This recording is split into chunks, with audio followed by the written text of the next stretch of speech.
Hello friends, आज के इस वीडियो में हम देखेंगे नोबेल पुरस्कार विजेता 2021। तो चलिए शुरू करते हैं। सबसे पहले हम नोबेल पुरस्कार की स्थापना को समझते हैं।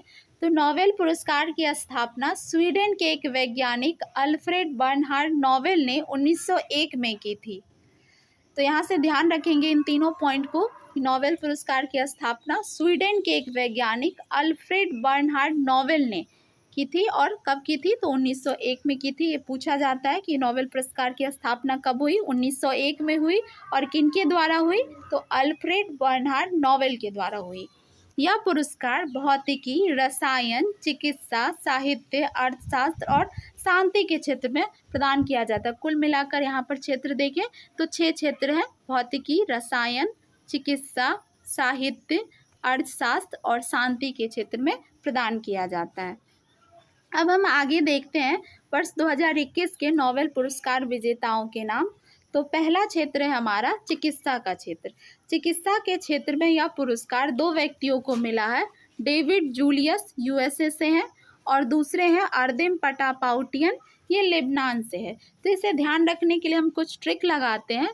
तो यहाँ हम देख रहे हैं कि चिकित्सा के क्षेत्र में चिकित्सा वर्ड आ रहा है, डेविड जूलियस में एक वर्ड आ रहा है जूली, और अर्देम पटापाउटियन में पाँव वर्ड आ रहा है। तो हम ऐसा मान लेते हैं कि जूली के पाँव में कुछ तकलीफ होता है तो वो कहाँ जाती है? चिकित्सक के पास जाती है।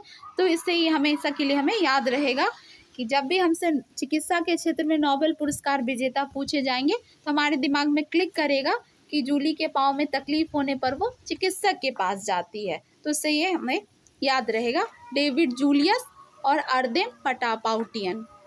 अब हम देखेंगे कि ये जो पुरस्कार है चिकित्सा के क्षेत्र में, उन्हें यह पुरस्कार तापमान और स्पर्श के लिए रिसेप्टर की उनकी खोज हेतु मिला है। किस खोज के हेतु? तो रिसेप्टर्स की खोज हेतु। यहाँ से ध्यान रखेंगे, चिकित्सा के क्षेत्र में रिसेप्टर्स की खोज हेतु उन्हें पुरस्कार मिला है। आगे हम देखते हैं भौतिकी। तो भौतिकी के क्षेत्र में यह पुरस्कार 3 व्यक्तियों को दिया गया है। प्रथम है जॉर्जियो पारिसी, इटली से है। सेकेंड क्लाउस हैसलमैन, जर्मनी से है। और थर्ड है सिकुरो मनावे, जापान से है। तो इसे भी ध्यान रखने के लिए हम यहाँ ट्रिक बनाएंगे।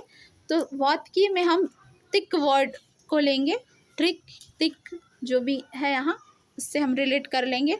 जॉर्जियो पारसी में पारसी वर्ड आ रहा है, क्लाउस हैसलमैन में मैन वर्ड आ रहा है, और सिकुरो मनावे में मनावे वर्ड आ रहा है। तो ऐसा हम मान लेते हैं कि एक पारसी मैन है जो क्या कर रहे हैं? किसी को मनाने की कोशिश कर रहे हैं, और मनाने के लिए वो ट्रिक लगा रहे हैं, सोच रहे हैं कि कैसे हम मनाएं।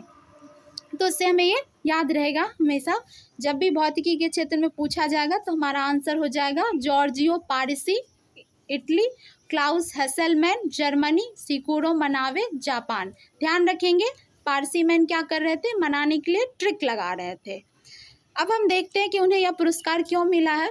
तो उन्हें पृथ्वी की जलवायु की भौतिक मॉडलिंग के लिए मिला है। ध्यान रखेंगे, पृथ्वी की जलवायु की भौतिक मॉडलिंग के लिए मिला है। और परमाणु से ग्रहों के पैमाने तक में विकार की खोज के लिए मिला है। अगला हमारा है रसायन क्षेत्र। तो हम देखते हैं आगे रसायन क्षेत्र को। रसायन क्षेत्र में यह पुरस्कार 2 व्यक्तियों को मिला है। बेंजामिन लिस्ट, जर्मनी से है, और सेकेंड है डेविड डब्ल्यू सीक मैकमिलन। तो यहाँ से हम रसायन से रसायन वर्ड को लेंगे, बेंजामिन लिस्ट से हम बेंजीन वर्ड को लेते हैं, और मैकमिलन से मिलन वर्ड को लेते हैं। तो जानते हैं कि रसायन में एक रसायन होता है, केमिकल होता है बेंजीन। तो बेंजीन और बेंजामिन मिलता जुलता वर्ड है, तो आप ध्यान रखेंगे। और यहाँ मैकमिलन में मिलाने की बात हो रही है, तो हम ऐसा मान लेते हैं कि एक रसायन है बेंजीन, जिसको हम क्या कर रहे हैं? मिला रहे हैं। तो जब भी हमको रसायन के क्षेत्र में पूछा जाएगा कि किन्हें पुरस्कार मिला है, तो हमारे दिमाग में क्लिक करेगा कि हम क्या कर रहे थे? बेंजीन को मिला रहे थे। रसायन बेंजीन को हम क्या कर रहे थे? मिला रहे थे। तो वहाँ से ये हमें याद रहेगा। रसायन के क्षेत्र में बेंजामिन लिस्ट और डेविड डब्ल्यू सी मैकमिलन, ये 2 व्यक्ति हैं। अब हम देखते हैं कि उन्हें यह पुरस्कार क्यों मिला है। तो यह पुरस्कार उन्हें असीमित ऑर्गेनो कैटालिसिस के विकास हेतु मिला है। किस लिए मिला है? Organocatalysis. यहाँ से ध्यान रखेंगे, ऑर्गेनो कैटालिसिस, ऑर्गेनो कैटालिसिस के लिए उन्हें यह पुरस्कार मिला है। कैटालिसिस। आगे हम देखेंगे शांति के क्षेत्र में, तो चलिए देखते हैं आगे। शांति के क्षेत्र में यह पुरस्कार 2 व्यक्तियों को दिया गया है। मारिया रेसा फिलीपींस से है और दमित्री मुराटोव रूस से हैं।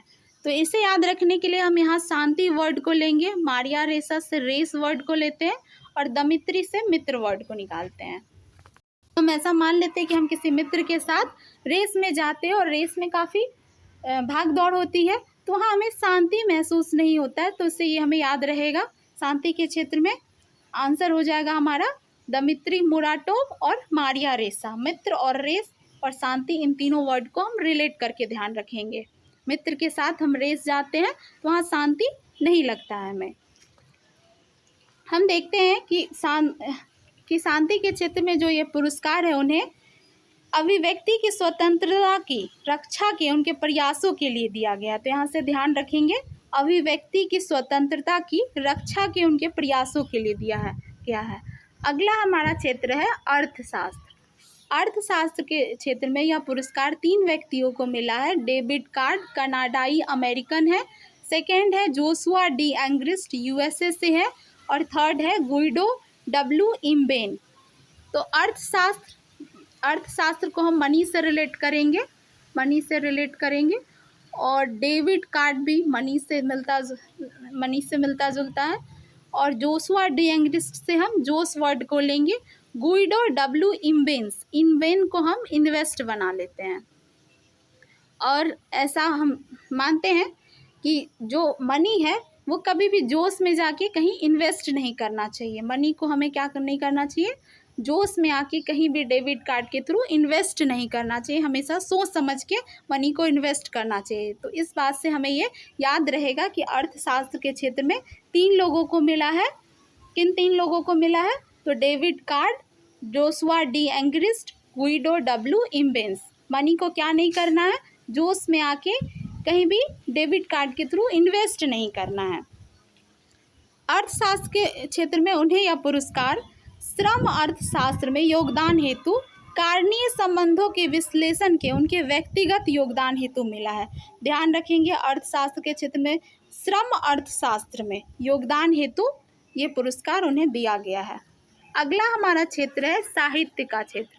साहित्य के क्षेत्र में यह पुरस्कार अब्दुल रज्जाक गुरनाह को दिया गया और अब्दुल रज्जाक गुरनाह तंजानिया के है।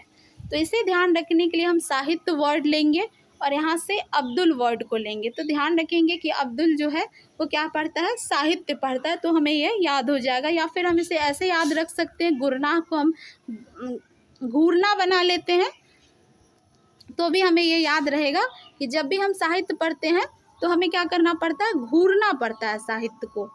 तो ये हमें याद रहेगा कि साहित्य को पढ़ते समय हमें उसे घूरना पड़ता है। तो ये ध्यान रहेगा। एक और बात यहाँ से ध्यान रखेंगे कि जो अब्दुल रज्जाक गुरनाह है, इनका एक प्रमुख उपन्यास है पैराडाइज। तो इसे भी ध्यान रखेंगे। अब्दुल रज्जाक का जो उपन्यास है उसका नाम है पैराडाइज। उम्मीद है कि ये आपको याद हो गया होगा, पैराडाइज। अब हम देखते हैं कि साहित्य के क्षेत्र में यह पुरस्कार उन्हें उपनिवेशवाद के प्रभावों और संस्कृति और महाद्वीपों के बीच खाई में शरणार्थियों के भाग्य के अपने अडिग और करुणामय पैठ के लिए दिया गया है। तो इसे भी ध्यान रखेंगे। उम्मीद है कि आज की ये वीडियो आपको अच्छी लगी होगी। कैसी लगी कमेंट में ज़रूर बताइएगा और थैंक यू फॉर वॉचिंग।